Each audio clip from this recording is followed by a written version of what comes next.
السلام علیکم ورحمۃ اللہ وبرکاتہ۔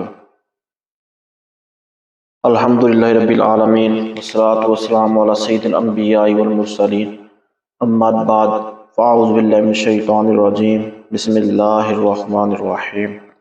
اللہم صلی علی محمد وعلی آل محمد وصحابہ وبارک وسلم۔ اللہم ربی زدنی علما۔ آج دوسری کلاس ہے۔ آج ہم عقیدے کے بارے میں پڑھیں گے کہ عقیدہ کیا ہے۔ عقیدے کی جو تعریف ہے، عقیدہ ایک ایسے نظریے کا نام ہے جس پر پختہ یقین کیا جائے۔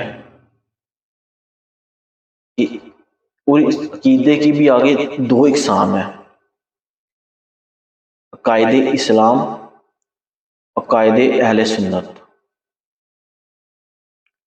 عقائد اسلام کیا ہے؟ ان نظریات کا نام ہے جن پر اعتقاد و یقین اسلام میں داخل اور اعتقاد نہ ہونا اس سے خارج کر دے۔ مطلب ایسے عقائد جن کو مانا جائے تو آپ اسلام میں داخل ہو جائیں، اگر آپ ان سے انکار کریں تو آپ دائرہ اسلام سے خارج ہو جائیں گے۔ اسی طرح ان کی جو آگے تفصیل ہے وہ آگے جا کے آپ کو بیان کریں گے انشاءاللہ تعالیٰ۔ ابھی صرف عقیدے کے پر ہم بیان کریں گے عقیدہ کیا ہے۔ پھر آ جاتے ہیں عقائد اہل سنت۔ ہم الحمدللہ اہل سنت والجماعت ہے، اس پر بھی ہم آگے بیان کریں گے انشاءاللہ تعالیٰ کہ اہل سنت کہاں سے آیا، اس کا پس منظر کیا ہے۔ انشاءاللہ اس کے بارے میں تفصیل سے بیان کیا جائے گا۔ ابھی عقائد کے بارے میں ہے تو عقائد اسلام تو ہو گیا، ہم نے اس عقائد اسلام پر یقین کیا اور ہم اسلام میں داخل ہو گئے۔ اب اسلام سے آگے جو ہم نے عبادت وغیرہ جو کچھ کرنا ہے، جو حضور پاک صلی اللہ علیہ وآلہ وسلم نے فرمایا کہ ایک جماعت کے ساتھ ہو جاؤ، اس جماعت کے ساتھ ہونے کے لیے اس کے پھر عقائد ہم کو ہیں، اس کے عقائد کیا ہیں۔ تو ہم اہل سنت ہے تو اس لیے ہم عقائد اہل سنت پڑھتے ہیں۔ ان نظریات کا نام ہے جن پر اعتقاد و یقین ایک خاص گروہ اور جماعت میں داخل اور اعتقاد نہ ہو تو اسے خارج کر دے۔ مطلب ایسے عقائد جن کو مانیا جائے، قوانین جن کو ماننا جائے تو ہم اس جماعت میں، اس گروہ میں شامل ہو جائیں گے۔ اگر ہم ان میں سے کسی بات کا انکار کریں تو ہم اس گروہ سے باہر نکل جائیں گے۔ یہ نہیں ہوتا کہ آپ ہر جگہ سے لیں، نہیں، کسی ایک کے ساتھ، کسی ایک استاد سے، کسی ایک ٹیچر سے، کسی ایک کی صحبت میں آپ بیٹھ کر جو کام کرتے ہیں تو ہی آپ کامیاب ہوتے ہیں۔ یہ نہیں ہوتا ایک دن آپ یہاں بیٹھ گئے ہیں، ایک دن کسی اور کے پاس چلے گئے ہیں، ایک دن کسی اور کے پاس چلے گئے ہیں، اس طرح انسان کامیاب نہیں ہوتا، وہ ساری عمر پھر گھومتا پھرتا ہی رہتا ہے۔ تو اسلام کے معاملے میں تو یہ بہت حساس اور نازک معاملہ ہے کہ ہم کو شروع ہی سے ایسے گروہ اور جماعت کے ساتھ ہو جانا چاہیے جو حق پر ہے، جس کا ذکر حضور پاک صلی اللہ علیہ وآلہ وسلم نے فرمایا تھا۔ ہم کو اس جماعت کے ساتھ ہو جانا چاہیے۔ وہ جماعت کون سی ہے؟ وہ اہل سنت والجماعت ہے۔ یہ انشاءاللہ تعالیٰ اس کی میں آپ کو ضرور بتاؤں گا کہ ہم کس طرح حق پر ہیں، ٹھیک ہے۔ یہ تو ہو گئے کہ عقیدہ، یہ قائد اسلام میں داخل ہوئے، پھر ہم خاص گروہ کے ساتھ شامل ہو گئے۔ اب بات ہوگی کہ دلائل عقیدے پہ ہم شامل تو ہو رہے ہیں، اس کی کوئی دلیل بھی تو ہونی چاہیے۔ ہم کس طرح اسلام میں داخل ہو رہے ہیں، ہم اس کا دلائل تلاش کریں گے۔ دلائل عقائد کے چار چیزیں ہیں، تو چار چیزیں ہونی چاہیے۔ وہ مراد وہ چیزیں ہیں جن سے عقیدہ ثابت ہوتا ہے۔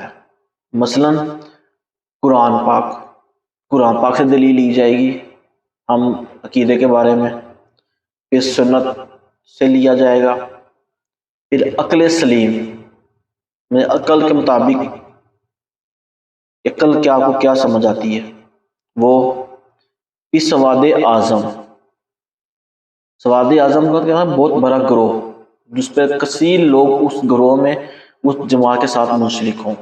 یہ چار چیزیں جو ہیں یہ دلائل ہیں، یہ دلیلیں ہیں کسی عقائد کے بارے میں۔ پہلا ہے قرآن پاک۔ قرآن پاک میں اللہ تعالیٰ فرماتا ہے ہدی للمتقین، یعنی یہ متقین کے لیے ہدایت ہے۔ قرآن پاک میں اللہ تعالیٰ نے فرما دیا کہ یہ قرآن پاک جو ہے یہ متقین کے لیے ہدایت ہے۔ پھر ہم دیتے ہیں سنت، حضور صلی اللہ علیہ وسلم حدیث۔ اللہ تعالیٰ نے فرمایا قرآن پاک میں، یعنی اے رسول، یہ رسول جو تمہیں دیں اسے لو، اور جس سے منع کریں اس سے رک جاؤ، کیونکہ سنت حضور پاک صلی اللہ علیہ وسلم ہی ہے۔ تو یہ بھی ہم کو دلیل مل گئی، جو حضور پاک صلی اللہ علیہ وسلم دے، اللہ تعالیٰ نے قرآن پاک میں ارشاد فرما دیا کہ جو رسول تم کو دیں وہ لو، جسے منع کریں وہ رک جاؤ۔ تیسری چیز جو ہے وہ ہے عقل سلیم۔ اللہ تعالیٰ سورۃ یوسف میں فرماتا ہے، یعنی پس کیا وہ زمین میں چل پھر کر نہیں دیکھتے کہ ان سے پہلے والوں کا کیا انجام ہوا، اور ان کے لیے آخرت کا گھر سب سے بہتر ہے جو پرہیزگار ہے، تو کیا تم عقل نہیں رکھتے ہو؟ کہ اللہ تعالیٰ قرآن پاک میں فرما رہا ہے کہ آپ سے پہلے جو لوگ تھے آپ ان کے بارے میں مطالعہ نہیں کرتے، ان کے ساتھ کیا انجام ہوا، اور سب آخرت سب سے بہتر گھر ہے جو پرہیزگار ہیں ان کے لیے۔ تو پھر اللہ تعالیٰ فرماتا ہے کیا تم عقل نہیں رکھتے ہو؟ یہ آگئی عقل سلیم،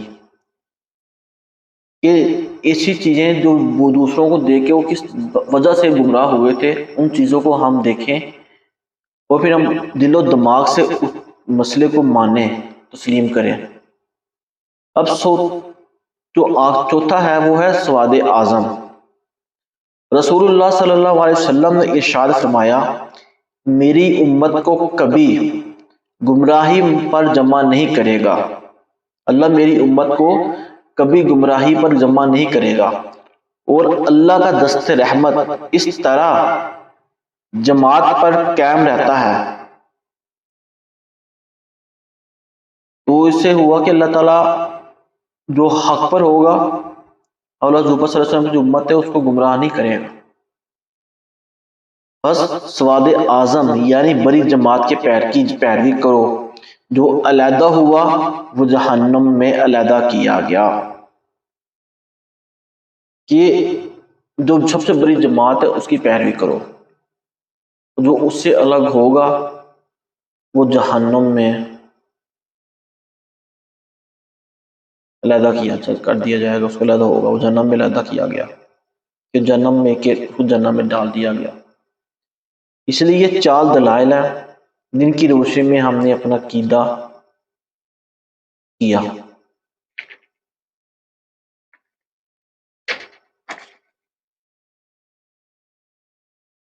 اہل سنت و جماعت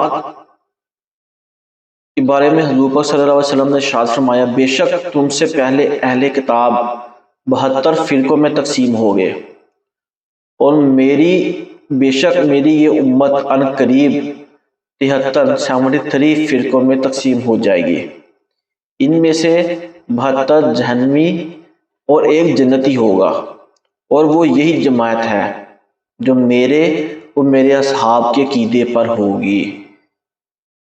اب یہاں پہ دیکھیں اہل سنت والجماعت، اہل سنت والجماعت عقیدہ فرقہ نہیں ہے، یہ ایک جماعت ہے۔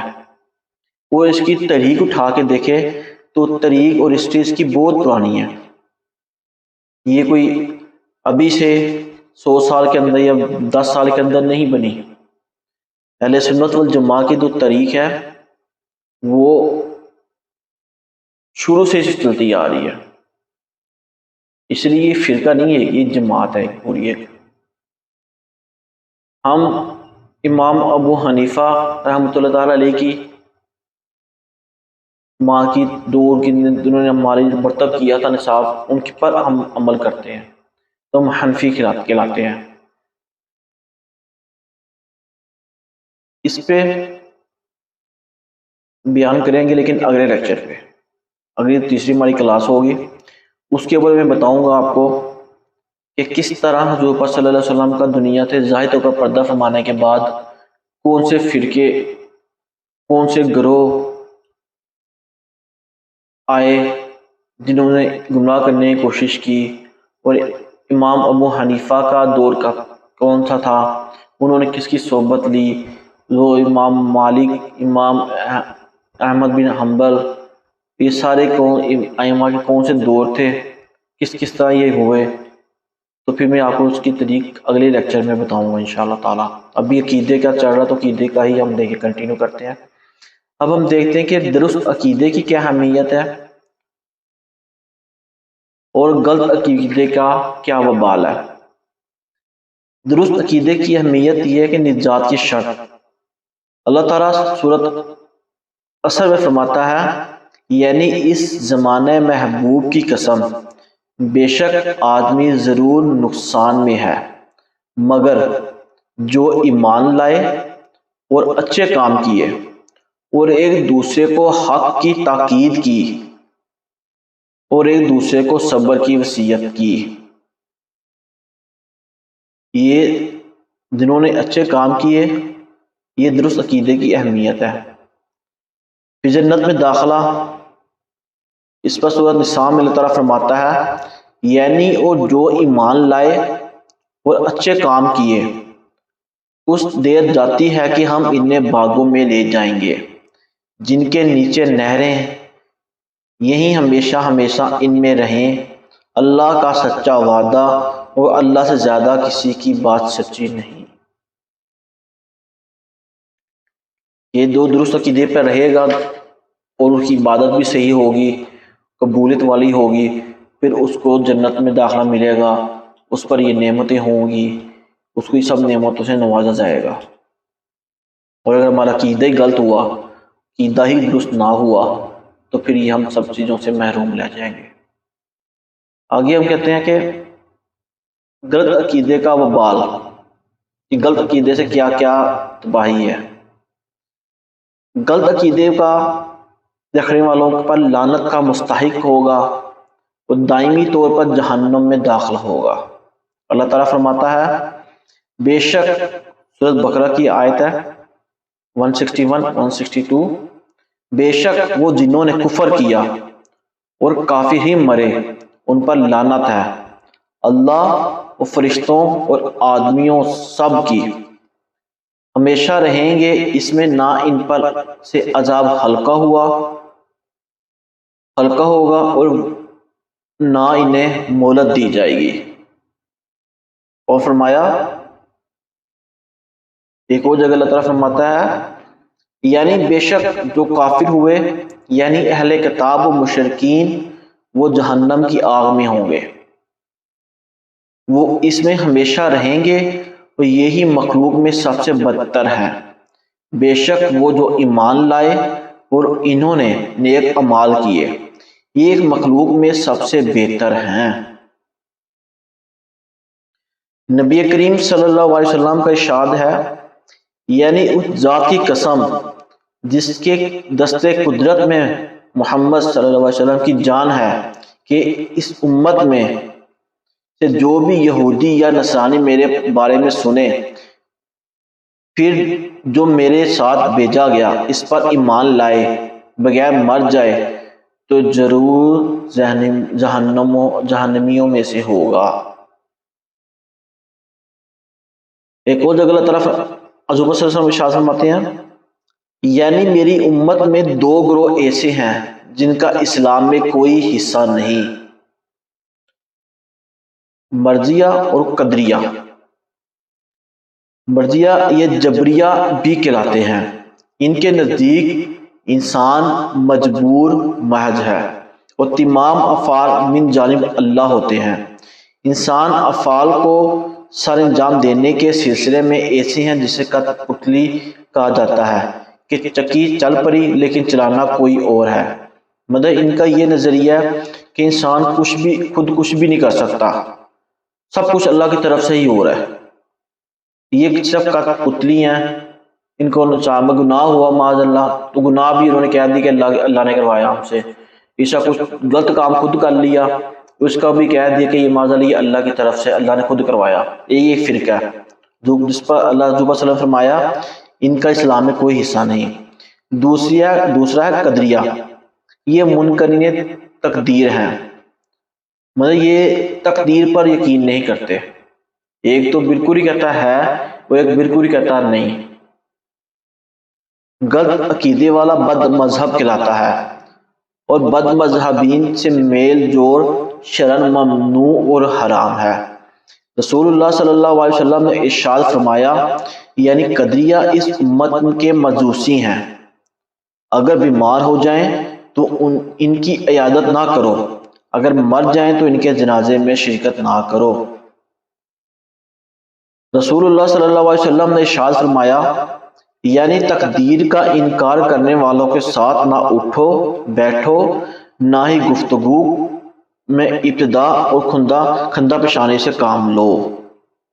مطلب تقدیر کا انکار کرنے والے ان کے ساتھ بھی میل جول اٹھنا بیٹھنا نہ کرو۔ اللہ تعالی ہم کو صحیح عقیدے پر رہنے کی، اس پر رہ کر عبادت کرنے کی توفیق عطا فرمائے۔ آج کی یہ دوسری کلاس تھی۔ آپ کے جو بھی سوال جواب ہوں آپ اس کو ڈائری میں نوٹ کریں، اور جو لیکچر ہو رہے ہیں ان کو بھی اپنے پاس سیو کریں۔ کوئی بھی آپ کے سوال جواب ہو آپ ہم کو کمنٹ میں واٹس ایپ میں میسج کر سکتے ہیں۔ ٹائم آدھے گھنٹے کا کلاس کا ٹائم تھا، لیکن میں خود اس کو 15 20 25 منٹ کے اندر ہی وائنڈ اپ کر رہا ہوں کہ جتنی مختصر ٹائم ہوگا انسان دیکھنے میں اتنا آسانی سے اس کو دیکھ سکتا ہے، سمجھ سکتا ہے۔ گھنٹے کا لیکچر ہوگا، زیادہ ٹائم ہوگا تو انسان اکتا جاتا ہے، انسان کی طبیعت ایسی ہے وہ اکتا جاتا ہے، تو پھر وہ مزہ نہیں آئے گا۔ اس لیے آپ کے لیے چھوٹے چھوٹے لیکچر ہیں، لیکن آپ اس کو ڈیلی ٹائم نکال کے سنیں اور اس پر سوچ و فکر کریں۔ انشاءاللہ تعالی کل نئی کلاس کے ساتھ آپ کی خدمت میں حاضر ہوں گے۔ السلام علیکم ورحمۃ اللہ وبرکاتہ۔